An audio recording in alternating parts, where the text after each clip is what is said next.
Live from KSAT 12, the 6 o'clock news starts right now. On trial for murder convicted of manslaughter. That was the decision of the jury in the murder trial of Andre McDonald, accused of killing his wife Andreen 2.5 years ago. And that verdict came back and jurors deliberated for more than 12 hours. Now, initially, they told the judge that they couldn't agree on a verdict. Erica Hernandez is live from the courthouse where she's been following this trial since day one. And Erica, we have to ask you, Andreen's family, how did they react to this?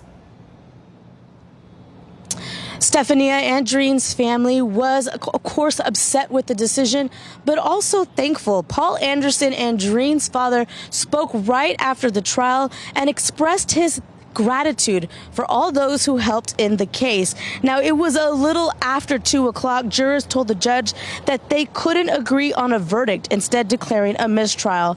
The judge ordered to go back and work to come to an agreement on a verdict, which they did, of course, in less than 90 minutes later. Bexar County Sheriff Javier Salazar spoke after the trial and said it wasn't the decision they were looking for, but they respected it.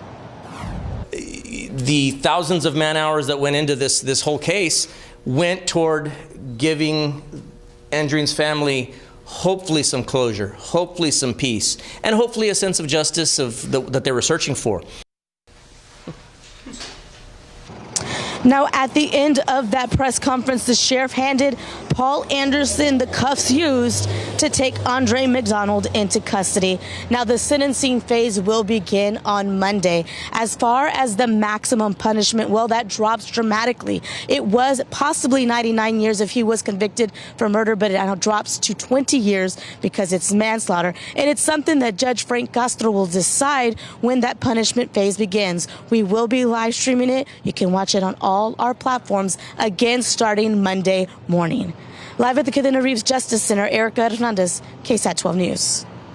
Another man accused of dousing his girlfriend with gasoline, then setting her on fire, has been sentenced to 40 years in prison. A judge handed that down to Roberto Cocolam, back in 2021. Cocolam sent Deborah Romo on fire during an argument. Romo's 10-year-old granddaughter saved her. She grabbed a bucket of mop water and then poured it over her grandmother. Today, Deborah Romo, her granddaughter, and other family members were in that courtroom to hear the sentence, along with Cocolam's family. The prosecutor read an impact statement from Romo that explained how her life has changed. If you didn't know, 35% of her body was burned. Cocolam also addressed the court, and he apologized for what he did. San Antonio police say 2 relatives fought, then a man was shot early this morning following that altercation at a home off of Villa del Sol. That's near Castroville Road. The shooting happened about 2 a.m. The 30-year-old victim told police he and a relative who live at the same home got into an argument. Officers say the suspect came back to the home just as the victim was taking out the trash. Police said the suspect got out of a car, shot the victim twice, once in the leg, once in the torso, and took off. The victim was taken to the hospital. The suspect is still on the loose tonight. Thousands in the Hill Country still without power today. The Pedernales Electric Co-op reports there are more than 2,200 meters in Comal County. Those are power meters alone that are coping with an outage. You definitely have to feel for those people. Garrett Berger went there to talk to neighbors who are wondering whether the lights and the heat, more importantly, are going to come back on. The ice may have melted, but the power issues it brought with it haven't been completely dealt with. And extended outages are causing problems and frustration for some. This neighborhood outside of Spring Branch lost power mid-afternoon on Wednesday. In the meantime, neighbors tell us they've missed work, fought the cold, or pumped out money to keep a generator running. And some were pretty frustrated with their inability to get a hold of PEC to get answers. I have tried calling every day and it has stayed busy. I can't get through. They won't answer the emails. My husband actually said, we understand y'all are busy. We understand there's thousands of people out of power, but at least cooperate with us or communicate with us and let us know what's going on via automated email system. I don't know, something better than what they have. PEC tweeted out earlier today that there has been a lot of damage to the system from downed lines and poles. They also shared a statement in which they said they hope to have most people's power restored by tonight, but warned that some restoration work could last into the weekend. I'm Garrett Berger, KSAT 12 News. An off-duty San Antonio police officer facing legal trouble after he's arrested for DWI. Police say that 29-year-old Gabriel Flores was pulled over just before midnight for speeding in the 15,400 block of Interstate 10 West. Police say that he showed signs of intoxication. Jail records show that Flores was booked for driving while intoxicated, which is a Class B misdemeanor. SAPD says that he's been with the department for less than 2 years. Right now, though, he's suspended without pay as SAPD investigates what happened. New at 6, a young boy with a remarkable story of survival. We're talking about 7-year-old Nico Medina. He had a life-saving brain procedure after suffering a severe hemorrhage while he was at school. Can you imagine? RJ Marquez spoke to Nico, his family, and the doctors at University Hospital about the lesser-known condition that can strike anyone at any time. I felt a migraine in my head. I felt pretty scared. That's one of the last things that Nico Medina remembers after he started bleeding from his brain at school in October. I was trying to get my milk, but then I bumped my head. After that bump, Nico started throwing up and not acting like himself. He lost control of one side of his body as his parents rushed him to the hospital. My mind was everywhere. I thought I was going to lose my kid. I didn't know how to take the pain away from him. Nico was suffering from a condition called brain arteriovenous malformation, or AVM. It's when blood vessels that connects arteries and veins in the brain become tangled. He was really sick, had a tube to protect his airway, and then we admitted him to the ICU and got him stabilized. Once his brain was a little more rested, and then he had his procedure. Resection. Nico was transported right here to University Hospital on October 12th and had that life-saving procedure 8 days later. He amazingly was released on October 26th and even made it back to school by the end of the month. When he came out of surgery, I was just so happy, grateful. I cried. I felt every emotion. It's an amazing story. He had a catastrophic hemorrhage, recovered, had a surgery, and is completely cured. Seeing him recover in this great way and even winning the spelling bee, this is very rewarding. You heard that right. Nico is a spelling bee champ and back to living a normal life. There's no stopping him. He's back to a regular 7-year-old boy. I'm just really amazed at just everything that he accomplishes. RJ Marquez, KSAT 12 News. You know what, Nico? We are rooting for you. We're so happy that you're okay. What an adorable boy. All that he's been through at 7. Yes, yeah. I know, and he's so relaxed. Let's check out traffic right now. Yeah. It's a Friday, I-35 at Loop 410, and you can see traffic is backed up. It's people trying to get where they're going to enjoy their weekend. Yeah, because there's a lot going on this weekend, which, by the way, we're going to talk about more at 6:30. But now we just gave you a different shot right there where the traffic looks a little bit better. 53 degrees out there right now. From here, we're going to send things on over to our friend Adam Caskey, who's at Timberwood Park. Yeah, what's with the short sleeves, man? I mean, come on, put on a jacket or something. Showing off. I am cold. I just got cold. Okay, I was working quite a bit before. I was cutting up some of the logs, and then I was fine. But now that sun went down, I was setting up our shop thinking, whew, I am cold. I've got my jacket. Anyway, it's a sea of oak slices out here on Adonis Drive, Timberwood Park. Actually, 2 trees went opposite directions onto separate properties. Take a look at the force of just one of the limbs that came down on this thick concrete driveway. Poked a hole straight through it, no problem. The weight of the ice, the power of a falling tree. We're going to tell you more about the story behind these trees falling, and of course, get you ready for the weekend weather and our next chance of rain in just a bit. I'm going to get my jacket on. Yeah. I thought maybe on Adonis Drive he's showing off the guns. Maybe that's what he's... The 118th United States Congress already at work. The border, a big topic that lawmakers are discussing. Massey sat down with 2 South Texas congressmen, Tony Gonzalez and Henry Cuellar, to talk about their goals, their priorities, and the importance of bipartisanship.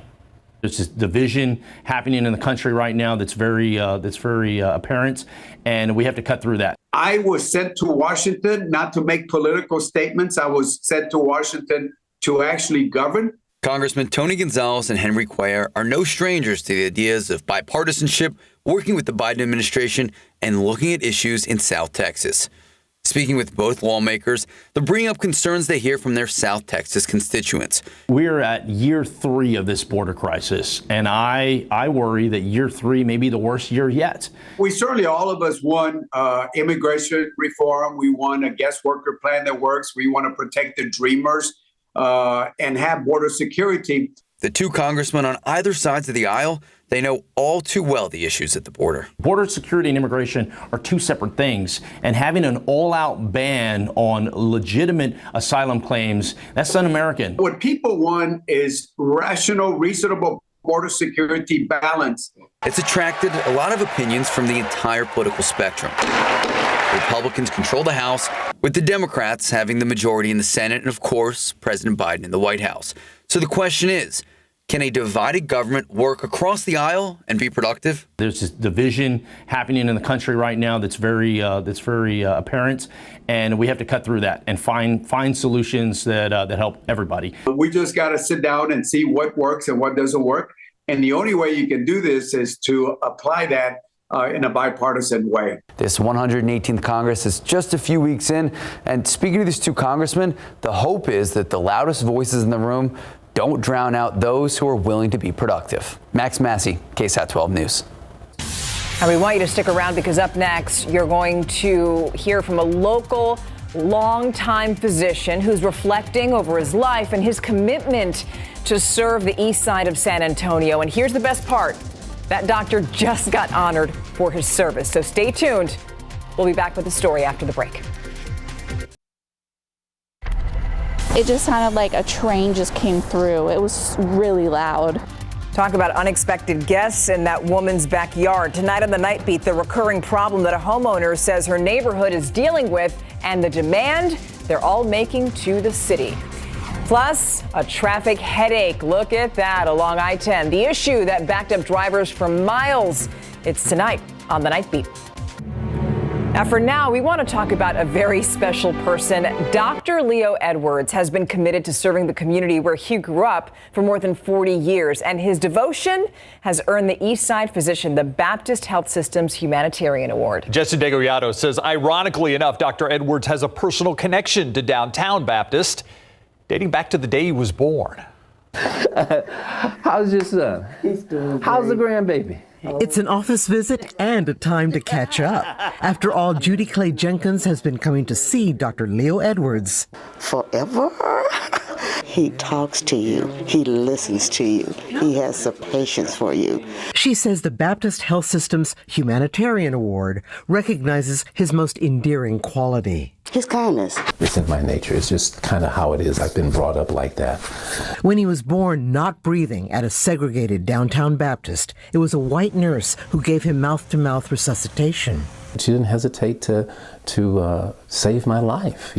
A life spent helping and healing the East Side community.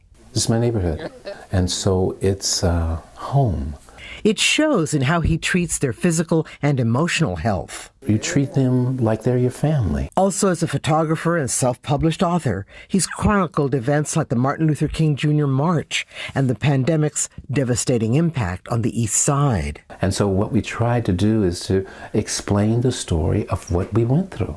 This is more than a doctor's office. It's a gallery. The walls are lined with stunning artwork, much of it done by Dr. Edwards' patients. You're in a community of folks that have talents and skills, but sometimes other people don't see it. On display as well, the respect Edwards has for those he serves. That's him. He's the heart. He really is. He's the heart. On the East Side, Jesse Degollado, KSAT 12 News. Wow. I like that. Yes. What a bedside manner. All right. By the way, the sun's setting off over the horizon. Look at that. You can. It's almost like about to completely go over the horizon as we're watching live here. And, you know, somebody who appreciates sunsets. He's really a sunset connoisseur. Really? Yes, he is.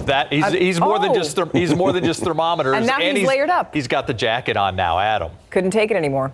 I do.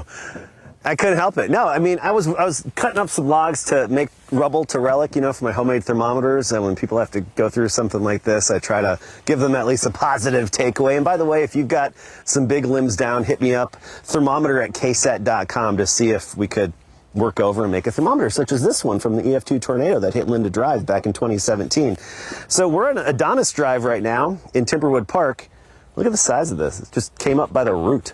All the weight on top of these 2 oak trees, one leaning left, one leaning right a little bit. All that weight, well, one fell left, one fell right. And I mean, I could tuck down in there. Well, I'm going to tell you the story here in one moment and walk you through basically what happened. But let's get to the weather. 33 this morning. That was our morning low temperature.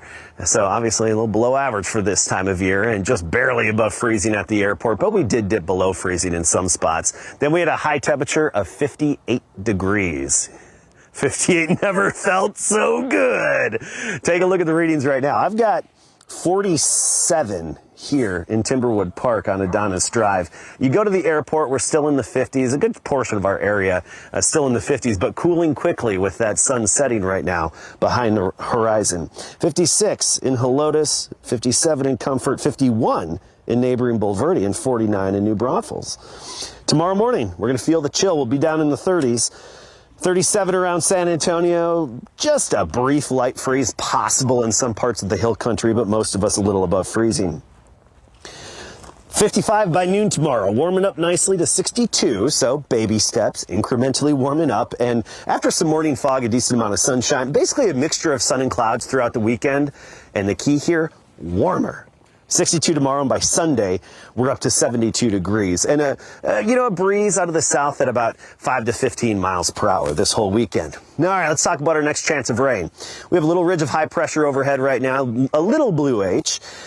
We're looking off closer to Alaska. We talked about this on the Nightbeat last night. That's our next disturbance that's going to drop southward, head our way, and at least throw some energy our way. Exactly how much is still uncertain, but enough to at least give us that 30% chance of a few showers and even thunderstorms Tuesday and Wednesday of next week. And temperatures are actually trending downward a bit next week as well. 67 on Tuesday and down to 55 for the high by Wednesday, but that still beats 35 degrees, which was our high, just a few days ago.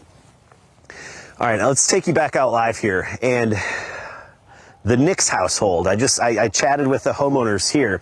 At 9:30 a.m. on Wednesday, he came outside to meet the CPS crew that pulled up, came outside his door, made it to about the sidewalk and started to hear the crackling, crack, crack, crack, crack, crack, and started to see some limbs start dipping downwards. So he dashed inside because he didn't know which direction to go. The tree's falling. Where's it going to go? He dashed inside. Once it all fell, he could feel the thud, feel the ground rumble. The house was shaking, and all of this brush here was what was blocking his front door that you were just looking at. So he had to come out the backside, come out a different way, and then see what happened, and then come around here. So it wasn't just the one big tree, but it also took down a couple of the other ones that are nearby. And like we showed you at 5 o'clock, it actually poked a hole in the masonry on the corner of the house. That was not a window. See the blue tarp there? That's not a window. That was just masonry, brick. And that's actually his daughter's bedroom. And her headboard of her bed goes right up against that wall. But thankfully, she's in college at Texas State and wasn't around here. I'm going to give you a different vantage point coming up next half hour. When you go to the backyard, you kind of get a different view and a different scope of just how big of a tree that came down. And we'll dive into that different vantage point coming up at 6 o'clock. By the way, if you have something similar, I know this is the worst around here, but thermometer at KSAT.com, maybe we can make a rubble to relic. I'm going to get cutting, by the way. We'll see you in a bit. By the way, that just shows just how devastating that storm was with the ice on the trees and things like that. Yeah, and I just can't get over how close that man got. I mean, he got really lucky that he was able to just dash inside and avoid all that. Absolutely. All right, let's go live to the AT&T Center right now. Yes. Spurs need a win, Larry, because they're about to go on a big, long road trip. Yeah, you know what? They need a win. What a confidence booster that would be for them going into that 9-game rodeo road trip. Coming up, we are going to talk about the rodeo road trip, and Stanley Johnson was asked what's it going to be like for him, because this is the first time he's going to experience it. And in the NFL, J.J. Watt says the Texans got it right. Coming up.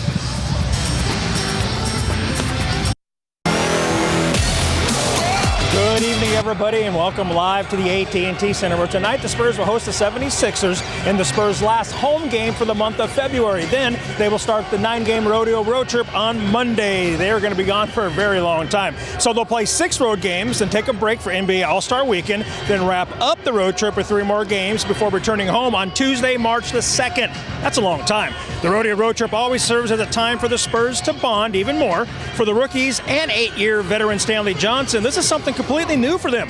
Johnson was asked this morning at shoot-around how is he preparing for the road trip. I look at it as something that's going to be fun. I mean, we get to go play in these amazing cities with these NBA fans. I know we love playing here in front of our fans a lot, but this is part of the job. And I think our focus is going into this trip is to pick some of these up. I mean, we can't go home anytime soon. That's not going to happen. So while we're out here, we might as well make it worth it. So I know we're extremely focused, trying to pick up our last game at home tonight, and looking forward to getting on the road and getting some wins. When the Spurs face the Sixers tonight, rookie Jeremy Sohan will not play due to lower back soreness, the team announced. Jeremy left the game in the first quarter Wednesday night after grabbing his lower back on this play. Trey Jones is also out with left foot soreness. Veteran shooting guard Josh Richardson, who was traded to the Spurs last season, is coming off the bench more than he's used to. He had a 5-year stretch with Miami, Philadelphia, and Dallas, where he pretty much started every game he played. Number 7 says he's all right with it. It's a different look. Last year was my first time ever not starting, and it was a little different for me. But, kind of once I got in the groove of things, I kind of like it. Especially here, because Pop just lets me do whatever I want. So I'm cool with it. Spurs will host the Sixers tonight at 7. Philly is number 3 in the East. Highlights on the Nightbeat. Pro football coverage, powered by Davis Law Firm. Yesterday afternoon, the Houston Texans introduced their new head coach, former NFL linebacker DeMeco Ryans, and he is thrilled to be back in H-Town. Ryan said the opportunity to head coach the team that drafted him was his dream job, and he's more than ready to help turn that franchise around. Former Texans great J.J. Watt said the Texans got it right by hiring Ryans. During his presser, Ryans was asked, how does it feel to have J.J.'s backing? It means everything, right? Everyone knows what J.J. Watt has meant to the city of Houston, and not just the football J.J. Watt. It's the charitable work that J.J. has done, right? J.J. Watt represents the Texans. He is a Texan. Right, and for J.J. Watt to have that support of me, it means everything to me. Ryans and Watt were teammates in Houston in 2011, J.J.'s rookie season, and Ryans last in H-Town before Houston traded him to the Eagles. I definitely walk bad. Yeah. I just think I got that from my dad. My dad walked bad, so I just think I just got that from him. Okay. But I really don't hurt as much as what people think. Okay. You see, when I run, I can run. Nothing bothers me. Yeah. And I play football, you got to run. So it don't matter how I walk. So that's how I tell people all the time. It don't matter what I do when I walk. I play football, I got to run. So my body is definitely well. That's an excellent point. When it comes down to it, Frank Harris walks the walk. You can see more with Frank Harris during our sit-down one-on-one interview Sunday on instant replay right after the Nightbeat. And I'll tell you what, Frank had us absolutely cracking up during that interview. You don't want to miss it. Guys, back to you. Yeah, he seems like a character. I'm looking forward to that, Larry. Yeah, big time. I want to see what made him laugh. Thank you. Well, now that it's not as cold out as it was earlier this week, maybe you want to get out, do some things this weekend. How about tonight? After the break, we're going to break down all the cool things. All right, some of the cool things happening in San Antonio this weekend. Yeah, stick around for that.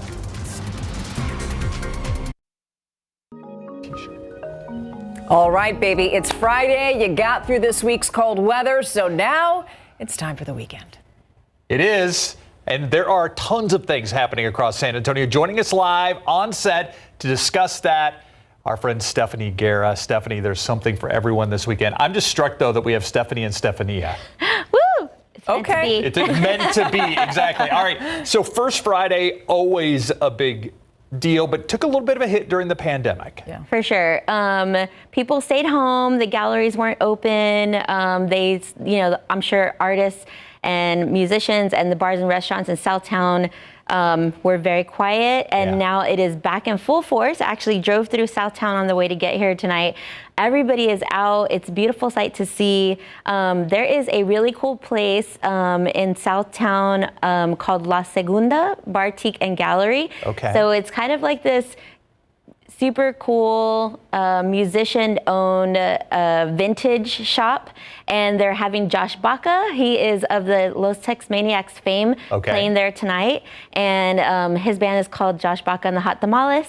Gonna be super fun, puro Tex-Mex time. So, I would go just for that title. Oh yeah, just for the title of the group. Josh Baca and the Hot Tamales. You know, hot tamales, whatever you want to say. But you can also shop while you're there, and you can walk through all of Southtown and enjoy all the artists and vendors that are out there. Plus, the bars and restaurants are open. But that's just one, like a sliver of what's happening, right? Because there's also the San Antonio Stock Show and Rodeo that kicked off. That's also where tomorrow there's going to be a vaquero cook-off. Yes, so you get the Tex-Mex side of the rodeo, right? Head down to Market Square, do the vaquero cook-off. The rodeo is like officially here. Normally you get to see all the cattle walk down Houston Street, but also you get to go see the vaquero barbecue all in Market Square, which is beautiful and smells delicious, and you get to enjoy the food, and it's free to get in. Because they had the regular cook-off last weekend. Yes. This is the vaquero. Yes, which vaqueros are the original cowboys. Yes. Right. So this is what's important, celebrate our culture here,